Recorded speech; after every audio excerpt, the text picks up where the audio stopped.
My fiancée texted, "I'm at my grandma's funeral. Don't call. I need space to grieve." I saw her on a live stream at Coachella with her ex. I replied, "My condolences." Then I sent the live stream link to her parents, who were eating lunch with her dead grandma. When she came home to find her bags on the porch and her parents waiting, I, 32M, am a forensic accountant. My job is to find the money, trace the lies, and present the evidence. I don't deal in feelings when the numbers don't add up. I deal in audits. If there is a discrepancy, I find it. I look for the missing decimal point that reveals the embezzlement. My life is organized, logical, and transparent. I've been engaged to Jessica, 28F, for 6 months. Jessica is lively. She loves festivals, parties, and experiences. She calls herself a free spirit, which usually means expensive taste. I tolerated it because she was fun, and frankly, she brought some color into my gray, spreadsheet-filled life. But recently, her fun started costing a lot, both financially and emotionally. Last Wednesday, Jessica came home in tears. She collapsed onto the sofa, sobbing into her hands. "It's Grandma," she wailed. "She passed away this morning. It was sudden. Mom is a wreck." I was devastated for her. I know her grandma, Nana Rose. She's a tough, no-nonsense woman who makes killer lemon bars and cheats at canasta. "I'm so sorry, Jess," I said, hugging her. "I'll come with you." "Where is it happening?" "She was in Florida," Jessica sniffled, "visiting her sister. So we have to fly down there for the service on Saturday. Mom is already there. She doesn't want anyone else around, just immediate family. She's really private about grief. Please understand." It felt weird. I'm her fiancé. I'm family. But I respected her grief boundary. "Okay," I said. "I'll send flowers. Take my card for the flight and hotel. Book whatever you need." She booked a flight for Thursday morning. She left with a suitcase that seemed a bit trendy for a funeral. Lots of fringe. But who am I to judge mourning attire? Friday passed. She texted me sporadically. "So sad here. Mom hasn't stopped crying. The viewing is tonight. I'm exhausted." Saturday afternoon, I was at home working on a complex fraud case involving a shell company in Panama. I needed a brain break, so I opened Instagram. I follow a popular music blog because they sometimes post about industry trends. They were live streaming from Coachella. I watched it idly, sipping my coffee, glad I wasn't in the desert heat. The camera panned across the VIP Rose Garden section near the main stage. And there she was, Jessica. She wasn't wearing black. She was wearing a neon crochet top, glitter on her face, and denim shorts that were definitely not funeral appropriate. And she wasn't crying. She was sitting on the shoulders of a guy. Not just any guy. Kyle. Her ex-boyfriend from college. The DJ who she swore she blocked 3 years ago because he was toxic. I stared at the screen. I felt that cold, familiar sensation I get when I find a hidden bank account in a divorce case. The adrenaline of the catch, the clarity of the lie. I didn't get angry. I got tactical. I screenshotted the live stream immediately. Timestamp 3:45 PST. Then I zoomed in. She was holding a drink, she was laughing, she looked very alive for someone in deep mourning. I pulled up her location. She had turned off Find My Friends, claiming her battery was dying. But she forgot one critical detail. She used my Uber account. She didn't use her own because she wanted the Uber Black status that my corporate account provides. Entitlement is a predictable variable. I opened the Uber app. Recent ride, Palm Springs Airport to Indio, CA. Time, Thursday. Cost, $185. Charged to my Visa. She used my card to fly to LA, not Florida, Uber to Coachella, and party with her ex, all while her dead grandma was supposedly being lowered into the ground on the other side of the country. I picked up my phone. I texted her, "How's the service? Holding up okay?" She replied instantly, "It's so hard, babe. Just finished the eulogy. Everyone is crying. It was beautiful but exhausting. Going to sleep now. Don't call. I need space to process." Going to sleep. It was 4 p.m. in California. The sun was blazing in the live stream. I typed back, "My condolences." Attached, the screenshot of her on Kyle's shoulders. Attached, the Uber receipt showing the drop-off in Indio. Then I made a phone call. I called her mother, Linda. Linda lives 20 minutes away in the next town. "Hi, Mike," Linda answered cheerfully. "How are you on this lovely Saturday?" "I'm okay, Linda. I just wanted to check in." "How are you holding up?" "Oh, I'm fine. Just having a late lunch." "Lunch?" I thought, isn't today the funeral? "Funeral? Whose funeral?" "Grandma Rose's." Rose is sitting right here eating a tuna melt. Do you want to say hi? I put the phone on speaker. Actually, Linda, I think you should see something. I texted Linda the link to the Coachella livestream and the screenshot. Jessica told me Rose died in Florida. She used my credit card to fly to Coachella with Kyle. Silence on the line. The kind of silence that precedes a nuclear explosion. Then, Grandma Rose's voice in the background, sharp as a tack. Is that Jessica? With that bum Kyle? I thought she was at a work conference, and why am I dead? I feel fine. She's not working, Grandma, I said. She's grieving. Apparently, your passing was very sudden. Linda gasped. She said I was dead? No, she said Rose was dead, but she said you were a wreck. I am going to be a wreck, Linda said, her voice turning into pure steel. A train wreck for her. Mike, pack her bags. Way ahead of you, Linda. Pack them, Linda commanded. And bring them here. We will be waiting. And Mike, bring the wine, I'm going to need it. Phase 1. I didn't sleep. I executed the audit. I packed everything, her clothes, her shoes, her festival gear that was in the wash, her collection of overpriced crystals, her vision boards. I didn't pack them nicely. I used black heavy-duty contractor bags, the kind used for demolition debris. I labeled them lies, deceit, and audacity. I put the bags on the front porch. I changed the digital lock code on the front door. I removed her access to the garage. I logged her out of all my streaming services. I canceled her supplementary credit card, which stopped the bar tab she was currently running up in Indio. I sat on the porch with a beer and waited for the fallout.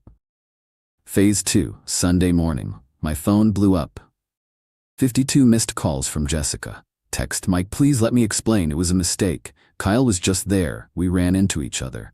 My card is declined. I can't buy water. It's hot. Why is Mom posting pictures of Grandma? I thought she died? She was spiraling. She realized the narrative had collapsed. I replied once, ask Grandma for a ride. Oh wait, she's busy being alive, and Kyle can buy you water. She managed to get home by Monday morning. She probably borrowed money from Kyle or pawned a bracelet. She pulled up in a taxi. She looked rough, glitter-smeared, hair frizzy, sunburned. She saw the mountain of black bags on the porch. She saw her parents' car in the driveway and Grandma's 2005 Buick LeSabre. She froze on the sidewalk. She froze on the shower opened. I stepped out. Behind me walked Linda, arms crossed. Behind her walked Dad, Frank, a retired police sergeant who looked like he was about to interrogate a suspect. And finally, Grandma Rose, leaning on her cane, wearing her Sunday best, looking very much alive and very pissed off. Surprise, I said. It's a resurrection miracle. Jessica dropped her carry-on. Mike, Mom, Grandma. Don't Grandma me, Grandma snapped, stepping forward. I heard I died. I was hoping for a better eulogy than going to Coachella to grind on a DJ. It wasn't like that, Jessica wailed, tears streaming down her glittery cheeks. I just needed a break. The pressure of the wedding was too much. I needed to let loose. I felt trapped. So you killed your grandmother? Linda shouted. You lied to your fiancé? You stole his money? I didn't steal. We're engaged. It's our money. Not anymore, I said. I canceled the wedding venues this morning. I got most of the deposits back because I cited fraud as the reason. The florist was very understanding. She actually follows the blog that posted you, so she saw the evidence herself. You canceled the wedding? She shrieked. You can't do that without asking me.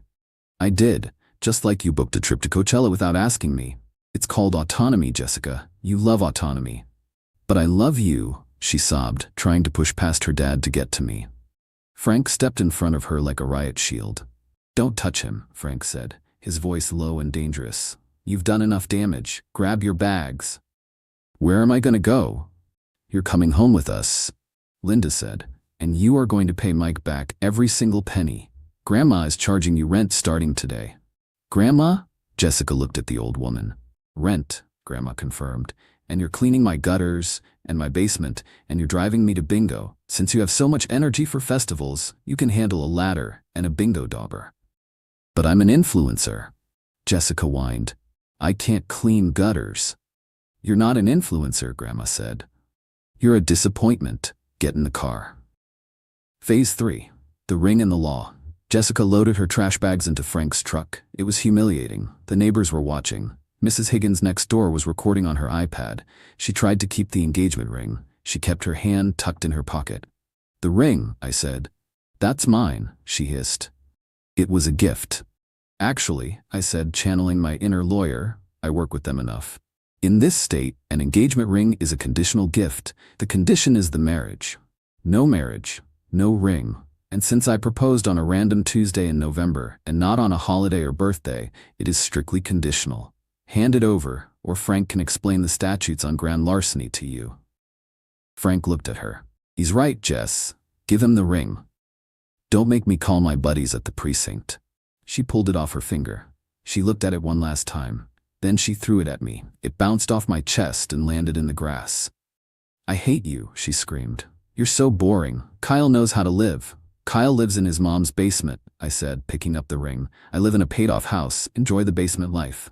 She left. I went inside. The house was quiet. I sat down at my computer. I opened my spreadsheet. Cost of wedding, $30,000. Cost of divorce, $0. Cost of dignity, priceless. Asset recovery, ring secured. Update 1, Jessica couldn't help herself. She posted a TikTok from her childhood bedroom. Title, "My controlling fiance dumped me because I went to a concert. Toxic narcissist."